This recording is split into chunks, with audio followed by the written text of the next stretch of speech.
Coming up, the Powers continue to dominate as we head down the stretch of the high school football season. We'll show you the best games and hand out the game balls for the top performers from last week's action. Don't look now, but there are a few volleyball teams creeping up the rankings. We'll get you caught up on the teams to watch in the second half of the volleyball season. All that, plus a look at the unique brand of nine-man football in the Dakotas, plus our picks for some of this week's biggest games. It's all just ahead on Varsity Sports.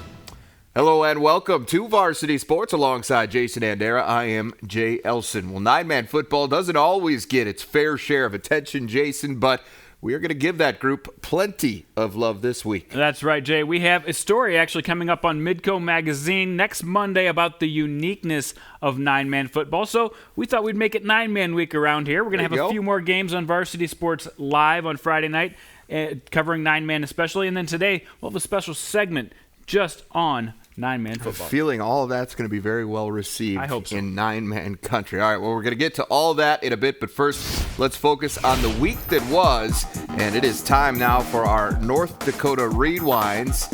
And let's start with the top team in the biggest class. West Fargo beat Grand Forks Red River 41-8 to remain the only unbeaten team in Class AAA. Andy Gravdahl threw a couple of TDs. Chase Tyken ran for 2 scores as West Fargo gives up just 170 yards of total offense in that win. Century started out with a touchdown pass from Jacob Olson to Cade Lynch, and it just snowballed from there as the Pats roll over Legacy 55-6. Pats held Legacy to just 47 yards of rushing. What a complete win in that game. We got upset last week, so we came to practice ready to be focused and have a great week of practice. We were physical. We came out here and we performed what we did in practice this week. We got upset last week, like Seth said, and we were just hoping to get score out there and do it any way we could. Jackie Ross led Fargo Davies on defense with an interception, fumble recovery, and a sack to lead the Eagles over West Fargo Cheyenne 30-28. That's the Eagles now, their second win in a row. Starting to trend up. The Kindred Vikings are for real, folks. They improved to 5-0 after dismantling Lisbon 49-8 last Friday. Ethan Lingen led the way for the Vikings. He was 5 of 7, 183 yards, and 3 touchdowns, while Derek Hauska ran for 3 touchdowns himself. They now turn their attention to Shanley for a big game on Friday. That is a big one. All right, well, the Tops and Tommies remained unbeaten as they took care of Region 2 foe Cavalier last Friday, 28-6. Adam Diedrich carried the ball 30 times on a wet track to the tune of 199 yards and 2 touchdowns in that victory. That's his 4th game in a row with at least 140 yards and 2 scores. It's a great opponent. Cavaliers, a great team. They're coached well. They got great athletes over there. And you know, on senior night, coming out on your home field in your last potential home game, you know, we wanted the kids to play fast and play hard, and I thought they did that tonight. All right, that brings us to game ball time, and this one goes to Dylan Jepson out of Killdeer. 14 attempts on the ground, 184 yards and 3 touchdowns in their 50-6 win over Hart River. That is a big win against a good squad, and there are others to consider. Brock Benson of Kindred, he hauled in a couple touchdowns, and of course from Ethan Lingen, who was winging the ball all over the field. Talon Thompson, another big outing for him, and the list goes on. Keaton Mankey, by the way, of West Fargo Cheyenne, he did it with his legs, even though he's the quarterback, and it was another great list of honor roll mentions on this one. Yeah, Lingen was winging. Yeah, I like that. what you did there. All right, well, that's a wrap for our North Dakota recap, which means it's time to switch to South Dakota. We'll review the most recent high school football happenings from the Rushmore State after this. Varsity Sports on Midco Sports Network is presented by Mitchell Technical Institute and Farmers Union Insurance Agency.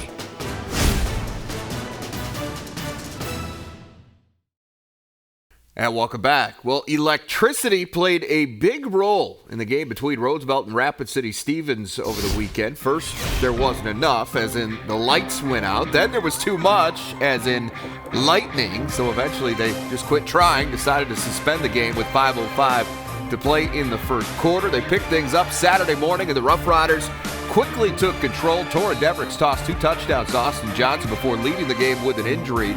But his backup picked up right where he left off. Brady Dannenbrick connected with Nathan Barnes on a 63-yard score to help Roosevelt build a 31-7 halftime lead. He added another touchdown to Johnson in the third quarter as Roosevelt improves to 5-0. 11 AAA's only other unbeaten was impressive as well. Washington's underappreciated defense, they forced a couple early turnovers in this one, and the Warriors put the pedal down from there, routing Rapid City Central 42-14. Quarterback Jaden Johansson, 4 more touchdowns in the win, and Sean Romo also had a pair of scores in that game. Yeah, and he ran for 70 yards as well. All right, well, Harrisburg and Brandon Valley played even for nearly 3 quarters on Friday, but Kate Trevere's 67-yard interception return for a touchdown turned the tide for the home team. Trevere's pick 6 was the first of 3 straight scores for the Lynx, who pulled away for a 35-14 victory. A lot of people picked them to come in here and beat us, and I'm happy. They responded great in the second half, and to me, totally dominated. A rough week for Sioux Falls Lincoln football concluded with a loss to Aberdeen Central in the opening game of the Hub City Bowl. Patriots struck first with a touchdown on their opening drive, and it was 6-6 at half, but Mason Flackus' third quarter grab, that was the second of his night, by the way, proved to be the game winner. The Golden Eagles take it by a count of 15-6. We haven't played our best football yet. I know it's a team that we can get a lot better. We can go as far as we want to go. It's sky's the limit for us. Yeah! Whatever. All right, well, a very excited bunch of Eagles right there. Well, the Midco SN Game of the Week lived up to its billing. Rex Reichen, the sophomore receiver, returned to the Yankton lineup in a big way. He grabbed 10 receptions for 101 yards and 3 touchdowns as the Bucks came from behind to secure a 22-21 win over Pierre. Make sure to catch that game's first airing Wednesday night at 9 p.m. We shot ourselves in the foot a lot. Give Pierre a lot of credit. They did a lot of good things against us. We're fortunate that our kids came back after we got down and found a way to win. We just made a few big plays. Rex Reichen went up and caught a touchdown there at the end. I mean, he's making plays the whole game for us. Del Rapids got back on track with a 21-7 win over their rivals, West Central. Not a whole lot stood out statistically in this game, but the Warriors have now won 4 of their last 5 games. They did get 55 yards and a touchdown from running back Anthony Miller. The nightcap in the Hub City proved to be a good one. Aberdeen Roncalli carried a 14-6 lead into the fourth quarter against arch rival Groton, but the Tigers came roaring back. Quarterback Bennett Shabazz hit Trevor Prey for a 34-yard touchdown to cut the deficit to 2, and then with just over 2 minutes to play, Shabazz strikes again. His 24-yard run gave Groton the lead and the win, 18-14 the final. The Tigers are 5-0. What looked to be the top 9-man matchup of the week didn't quite materialize that way, but Warner got touchdowns from 6 different players, and the Monarchs dominated the defending 9B champs from Langford area 44-6. Lions were playing without All-State running back Lincoln Gibbs, but it might not have mattered. For them not to have Gibbs on the field tonight was a big factor for that. But you know what? Chance Olson might be one of the better players in the state, 9-man football. And to contain him, to keep them to 6 points, it just shows how outstanding our defense played tonight. Okay, game ball time. The sophomore receiver who hadn't played in a couple of weeks but came back awfully strong. Yes, he is, if you just remember, Rex Reichen from Yankton, 10 catches, 101 yards, 3 touchdowns, not to mention the game winner in that comeback win for Yankton over Pierre. Rex Reichen gets the game ball. 10 catches in a high school game, that's saying a lot. But it is. Luke Schmidt for Dakota Valley, look at this, 12 of 14 passing, 249 yards, 4 touchdowns against a good Canton defense. Yeah, he's a close runner-up. Definitely noteworthy. For sure. A couple other guys certainly noteworthy, to use your term, Jason. Spencer Negabar keeps rolling, 4 more touchdowns for him this week. But how about Josh Joss, the quarterback out of Madison? 1 incompletion in his last 2 games combined. Yeah, that guy is rolling. And Kellen Culbert, also of Parkson, got a shout out to him. 5 touchdown passes in the game. 4 of those to Braden Leichner. So great job by Parkson last week. A lot of guys out there putting up great numbers each and every week. Fun to keep tabs on them as we go through the season. All right, well, 9-man football, nothing new to the Dakotas, but what makes it unique? We'll give you a taste of what we found when we come back. This is Varsity Sports.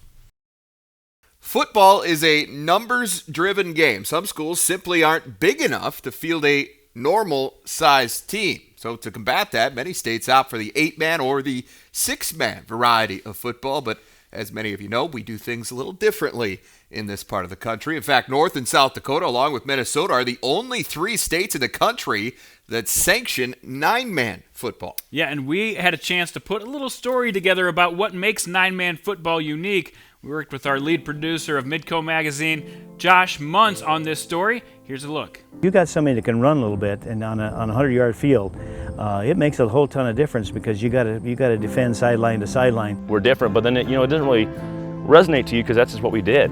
I started getting recruiting and realized that the people had a problem, some kind of a problem with like believing that a 9-man player could be legitimately good enough to be able to compete at a high level, and that was something I had to overcome, and a lot of 9-man players have to overcome. Good stuff, Jandy. Well, you can see that story in its entirety coming up on next week's new episode of Midco Sports Magazine. That's slated for Monday night, October 3rd at 6:30 Central Time. Well, in celebration of that story, we're also going to be putting a little more emphasis on 9-man football this week. We're going to have cameras headed to several small school games on this Friday for Varsity Sports Live.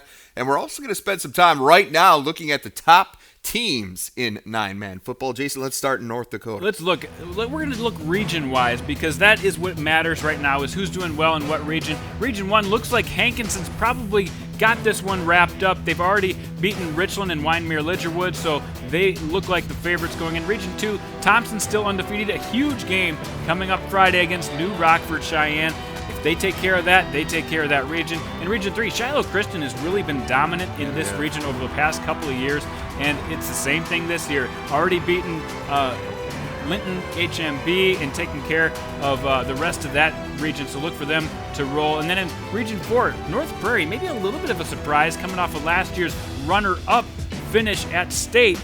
6-0 so far this year, and they've already taken out St. John, their main contender, so look for them to take that region. And then Region 5 could be interesting. New Salem, Glen Ullin, they are right now 5-1, but 4-0 in region, and they play Hettinger Scranton coming up on next Friday night, so look for that one to be good. And then Region 6, the last one, Mohall has done a great job, just one loss on the year. They've got a couple of tough battles coming up. Talon Thompson averaging 12.1 yards per carry with 12 touchdowns. Hopes to lead them to a Region 6 title. Still plenty to be decided before they get into the postseason up there in North Dakota 9-man. In South Dakota, as you know, we've got 3 classes of 9-man football. Jason normally combines them for his weekly power rankings, but for today, let's look at the top teams in each class, starting with 9AA. Yeah, 9AA, we still have 5 unbeaten teams: Canastota, Gregory, Webster, Baltic, and Mount Vernon Plankinton out of Region 3. So, in my opinion, there's been a couple surprises. Baltic, one of those, Mount Vernon Plankinton, the other, just because they had an extremely tough schedule. But Hayden Schmidt has been outstanding for the Titans. That team has put up 59 points or more in 3 of those 4 wins. Baltic, maybe not as dominant this year.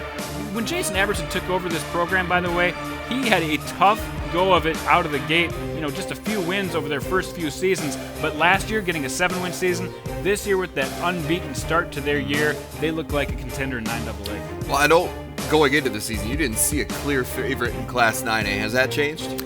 You know what? It has changed a little bit because there's a lot of good teams that I didn't think would be there at this point undefeated. Warner, Castlewood, how about Potter County?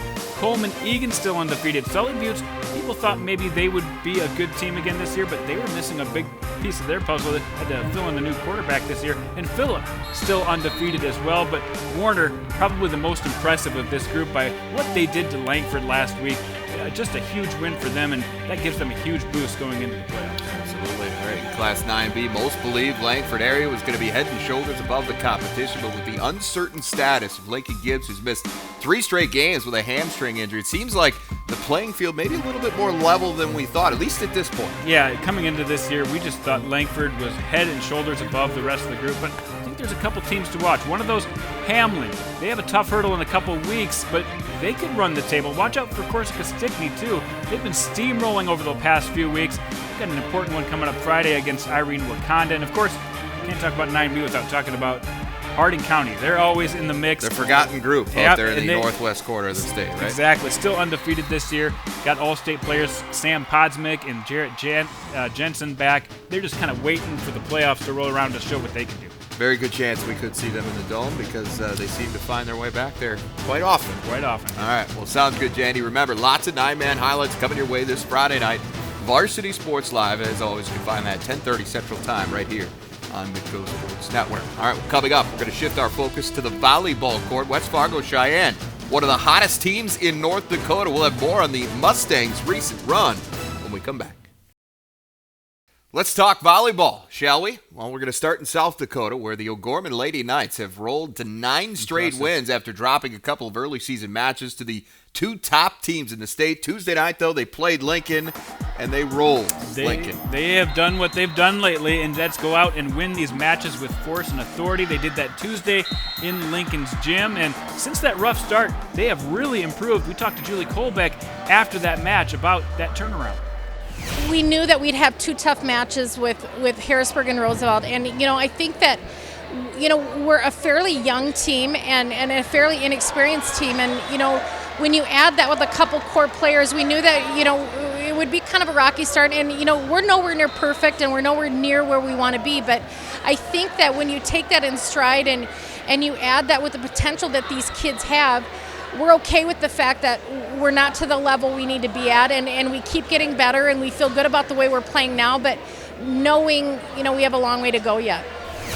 O'Gorman now 9-2 on the season. 9 straight wins for them. The Knights now number 3 in your latest power rank. They have moved up, and they could make a case for number 2. We've got Huron right now at number 2. And they've beaten Huron already this year, but I think Huron has some more impressive wins on their resume at this point in the season. Harrisburg, of course, has a big game against Aberdeen coming up. They'll be tested at number 1. And you see Roosevelt, they're down a few notches. They had a Tuesday night loss to Washington. It went 5 sets. It was impressive, but they couldn't quite get the victory there.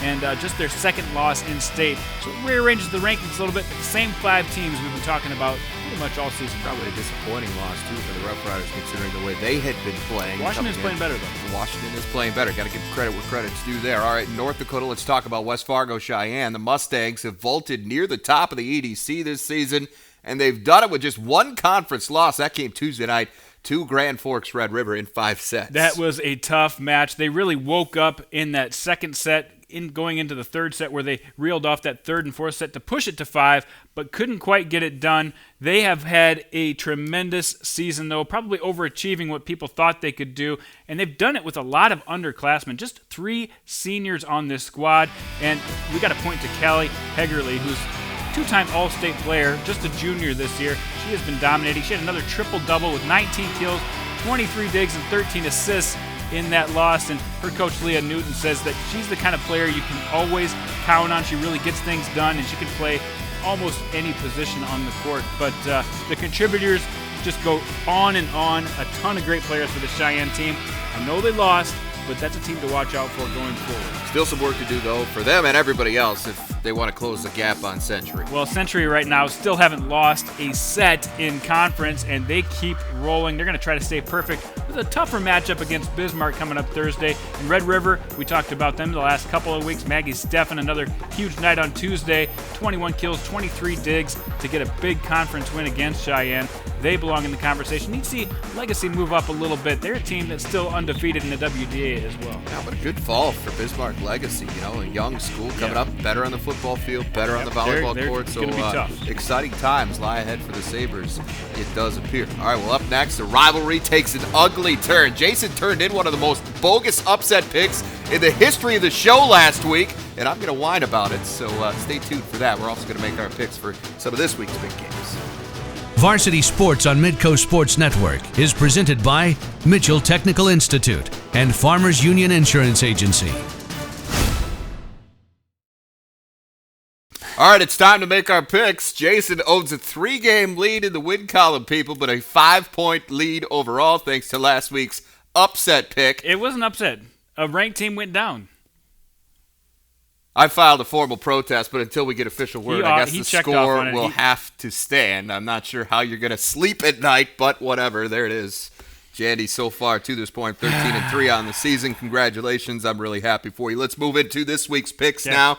Volleyball, O'Gorman and Huron. Good match here. Home court advantage. Only a 3-set match against O'Gorman. I think Huron will get it done. They'll repay them for what they did earlier this year. I like O'Gorman. I think they're just so hot right now. And I agree with what you said earlier about Huron maybe having a couple more quality wins in this last stretch. But I think O'Gorman's just really on a roll now. I don't see him cooling down in this one. All right, 9-man football, a couple of picks here coming up in Canastota at Mount Vernon, Plankington. Coming into the season, you looked at Region 3, you saw Woonsocket, Wessington Springs, Wolsey, Wessington, all these, Kimball, White Lake.